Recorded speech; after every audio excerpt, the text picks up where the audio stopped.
Hello and welcome to another video. Today I'm going to talk about this design which has just appeared in the Knitter magazine.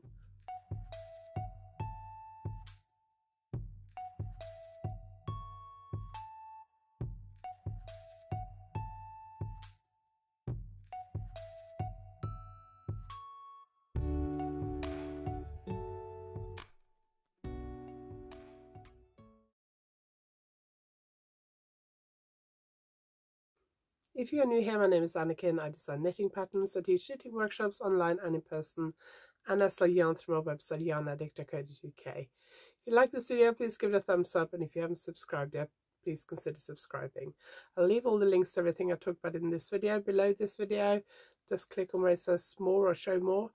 And you can also find all my social media links there, my website, how to sign up to my newsletter, and everything else. First, if you don't think I sound very well, I've had a cold for the last week that's gotten worse. And I have a mild chest infection. It's a bank holiday Monday here in the UK when I'm filming this. This is the May bank holiday. So I'm filming this in early May. I don't know when this magazine is coming out. It will be a few months' time, I guess. But I'm about to send this off to the magazine tomorrow, so I thought I would film this video before I send it off because I don't know when I'm going to get it back again. And I wanted to do a video on this because it's an unusual shape, this shawl, so I wanted to do a video. But I have I've had a bad cold. I potentially have I have a mild chest infection, but they have given us antibiotics. So I feel okay, but I do cough quite a lot and I sound like I have a really bad cold.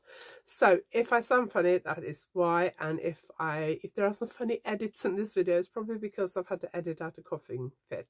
But I don't actually feel ill, like I need to be in bed ill. Just stay home and relax and do lots of knitting type illness. So let's have a chat about this design. So I did knit this, one of my sample knitters did, and she did a fantastic job. I have never done this exact shape before and I wasn't sure whether it was going to work out.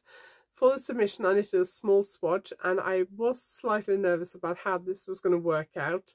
I really like it and I was quite relieved when it came back, and I blocked it last night and took it off the blocking board this morning and hung it on my dress form to see how I could actually style it. So I'm going to show you how I would style it in a minute. But it's a shawl that has an unusual shape. So let me turn it around. I'm also going to tell you about the yarn, but we'll do that at the end. So let me just unwind it. So it starts here like a top-down triangular shawl, except it's bottom up because you start here. So if you were doing a top-down triangular shawl with a centre spine, that's how you start. So you start here with just a few stitches and then it grows outwards to here. So you end up with a triangle at the start, and then you separate the two halves and you knit the two halves separately into just a long rectangle. So it just grows out into a long rectangle, the same, both sides are the same. So if I hold this one up, you're going to see the wrong side, so it won't be as good, but that's the wrong side. But it's basically the same. So the back has one stitch pattern, so the triangle bit has one stitch pattern. And if you wanted to make it bigger, you'd obviously need more yarn. You can make the initial triangle bigger, and then that would make these bits wider, and then you can make them any length you want really. So I will definitely experiment with this shape before because I do quite like it. So the way I put this on my dress form is I have lined up the spine with the centre back, and then hang on, let me just redo this, and then if I turn it around, so I'm going to, don't know how easy it's going to be to see this, but I'm going to drape one bit over that shoulder and then lift that one over again and then drape that one over that shoulder. So it drapes all the way around. Oops, didn't look very good at the back there. Let me just lift that up a bit. There we go. And then you have these kind of bits that hang down at the side. So obviously how much those hang down depending on your size. On me, because I'm bigger, they wouldn't hang down very much. You can also bunch it up around your neck as a scarf if you wanted to do that in the winter or something. So I really like it. I think it's really interesting and good fun. It's a little bit different. So this shawl took 2 skeins of West Yorkshire Spinners exquisite 4-ply, which I love. It's just such a gorgeous yarn. And this yarn has, what is it? It is, so this yarn is 80% Falkland wool and 20% mulberry silk, and it's a 4-ply yarn. It has about 400 meters per 100 grams, and my sample knitter used 1 and nearly 2 skeins. There's quite a bit left. I think I weighed the sample earlier. I think it was about 170 grams. So you may, out of the 100 grams, be able to do a couple more repeats. 1 repeat each side of this, the rectangle part of the shawl. Or if you want to make it bigger, you might be able to do 1 extra repeat of the beginning part of the shawl, which if you get the pattern, it'll make more sense than what I'm talking about now. But you may need more yarn. So when you're knitting these rectangle bits, if you're not sure how far your yarn will go, what I recommend doing is weighing your yarn. Use a scale that will weigh small amounts. Make a note of how much yarn you've got. Work 1 repeat. Weigh your yarn again and write it down. On the rectangle bit, each repeat will use the same amount of yarn because there's no increasing and decreasing happening. And then you've got to allow enough for the edging. So if you do that, and you know, I can't remember what the pattern repeat is, but say the pattern repeat is 10 rows or 12 rows. If you know how much you use for 12 rows, you can use that to work out when you need to stop and do the edging and how much yarn you will have left. I would err on the side of caution, just in case you've not weighed very accurately. So I would normally weigh for like 1 repeat, then I'll probably weigh at least the 2nd or 3rd repeat just to make sure that I have been accurate. But it's gorgeous yarn. So I've used this yarn before. I've done designs for West Yorkshire spinners in this yarn, I think. I know I used the lace weight version. I've used the lace weight version quite a lot, but I think I used this one as well. I've also used this for magazine designs and things like that, and I really, really like it. It is gorgeous yarn to knit with. You can really feel the silk, even though it's only 20%. You can really feel the silk. It makes the shawl, the fabric, very nice and soft, but it's not too silky. It's not slippery to knit with, but it is really nice and soft. Yarns that have silk in it will normally keep their shape better. So when you block it, it will keep that blocked shape better than yarns that don't have silk in them. So I really like this yarn, and I've used it for a lot of stuff. It has very, very nice even stitch definition. It's perfect for lace, but I also think it works really well for just stocking stitch. I would love to knit myself a sweater in the exquisite 4-ply, because it is a very exquisite, luxurious yarn, and I really like it. I've also used their lace thread version a lot for shawls, and for the lace thread version, 1 skein, 100 gram skein will make you quite a big shawl. So I really like this yarn, and I've used it a lot, and I would definitely use it again. So it is now a few months later, and the magazine has been published. It just arrived today, so I'm going to show you the photos of my design. The magazine have named it the Scarlet Pimpernel, and I'm going to show you the pictures, and then I'm going to show you what else is in this issue. So that is the main kind of feature photograph, and I've got to try and show you this without showing you all the charts and everything, which is a little bit challenging because they're on the same pages on the pictures. So I've got to just try and, that's another picture, and then there are 2 pictures here. There's 1 more picture here.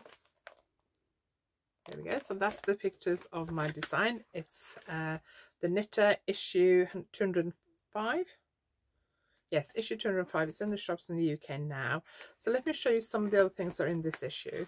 It did just arrive, so I've looked at it, but I haven't read anything yet. But that's like the spread of what's in this issue. I really like the fact that they do that, because it does make it really easy to find stuff that's in this issue. So I do really like that. Now I'm going to show you this. I love this design. Isn't that gorgeous? Now I know that split sleeve construction is not everyone's cup of tea, but I'm assuming, not having looked at the pattern but just looking at this, I'm assuming the body is worked from the bottom to the top or top to bottom, and then the sleeves are knitted out to the side. And I know there's kind of big sleeves are not everyone's cup of tea, but I really like it. It's called Artemisia by Jacinta Bowie, and I really like it, and it's knitted in DMC natural linen 4-ply. Another design by Chloe Elizabeth Birch, which is also really interesting, is this one. I like the kind of all the surface detail. That's one thing I don't really do, is kind of like surface design like that. That's like added afterwards. I guess it's like cross stitch and some tassels and things, but I do really like it. It looks really interesting. Oh, and on the back, I didn't notice that there's more tassels and things. I'm sure you can do without the tassels, just with like the cross stitch detail. I do really like it. I must admit, I've never done anything like that. Then there are some yarn reviews, and then there's this short sleeve sweater, which I'm sure you could lengthen the sleeves easily if you wanted to. That's like a pull out spread. That's by Anniken. Apologies if I get any of these names wrong. Then there's another really nice design by Sandra Nesbitt.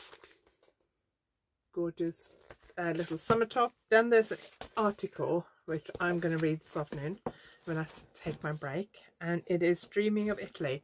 Now you may know that I'm hosting a knitting retreat in Italy next year, in April next year. My Natalia knitting retreat, it's in central Italy near Ancona, or Ancona is the nearest big city. So I'm really, really excited about that. This article is about Semile Acinda, apologies if I pronounced that incorrectly, picks out her favourite yarn shows, knitting cafes and yarn brands to explore. And yeah, I haven't been to Italy for a few years. I'm quite looking forward to my trip to Italy next year, and I'm looking forward to reading this article to see if any of these places are near where I'm going to, where I'm hosting the retreat. The retreat I'm hosting is a week long. It is in central Italy in a beautiful restored palazzo on the hilltop village. It is absolutely beautiful. The organisers, the owners of the hotel, will pick us up from the airport in Ancona. So you know, all you have to do is get flights to Ancona, and then you'll be collected from there. And there's several excursions, pasta making workshop, visiting a local pottery, truffle hunting, loads of things like that. And we'll also have plenty of time to relax and chill out at the hotel and knit and chat and hopefully sit outside. And there'll be some workshops by me. So I'm designing a new project for the retreat. I'll probably decide 2 or 3 projects. You'll get a goodie bag with yarn and things from me, and I'm really excited about it. So I'll link the details below if you want to check it out. That design, really pretty sweater, love the colour, by Mari Green.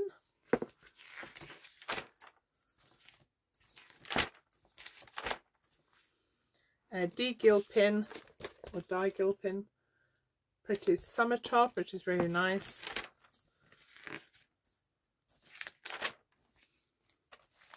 Really pretty cushion. There's a men's sweater as well, which are by Pat Mancini, called Berwick. And then it's my local yarn festival, which I haven't been to yet. So article by Cornwall Yaff. I hope I'm pronouncing that correctly. I guess Yaff is Cornish for yarn, maybe. It's at the Royal Cornwall Showground in, I think it's August or September, no, September, 15th of September. I haven't been able to attend yet or apply for a stall because I am teaching that weekend, and the workshop I'm teaching was arranged probably 2 years ago. So, and the same thing last year. I think this year would be the 3rd year. I was teaching last year. I think I was teaching the year before. It's also very close to Yarndale for me, so it's not a great time. This year it's just after I get back from Norway, and then I go Yarndale afterwards. But I also have a workshop, I think, on that same day, or that weekend at least, and then I have a workshop the following week. So it's a really busy time for me. I would love to visit because it's only what, 40 minutes, half an hour, 40 minutes from where I live. Another very pretty top by Sarah Hatton. Very summery issue this, because we are in August. And then there's a part 2 of a series of adapting patterns to fit. I don't think I have the previous issue, because I don't think I had a pattern in the previous issue. So I haven't seen that. I quite often, magazines go under my radar if I don't have a pattern in it. I kind of forget when they come out. But that looks really useful and really interesting read. And then on the back page there's an article for West Yorkshire Spinners. I guess this is a new yarn called Retreat Twist. That looks really nice. So I'll be looking out for that next time I'm in the yarn shop. That's the cover. It's issue 205 of The Knitter. It's in the shops in the UK now. You can get digital versions of it. Just go to the website, and I will link it below. I will just show you I'll just leave you with that is, I sound a lot better now than I did when I filmed the first part of this video. I had a really bad cold and a bit of a chest infection, and I was on antibiotics, so I wasn't feeling that great, and I don't sound very well either. But magazine is out in the shops now, and I hope you enjoyed today's video. If you liked it, please give it a thumbs up, and if you haven't subscribed yet, please consider subscribing. Thank you very much for watching, and I will see you next time, and make sure you pick up this copy of the magazine in the shops now.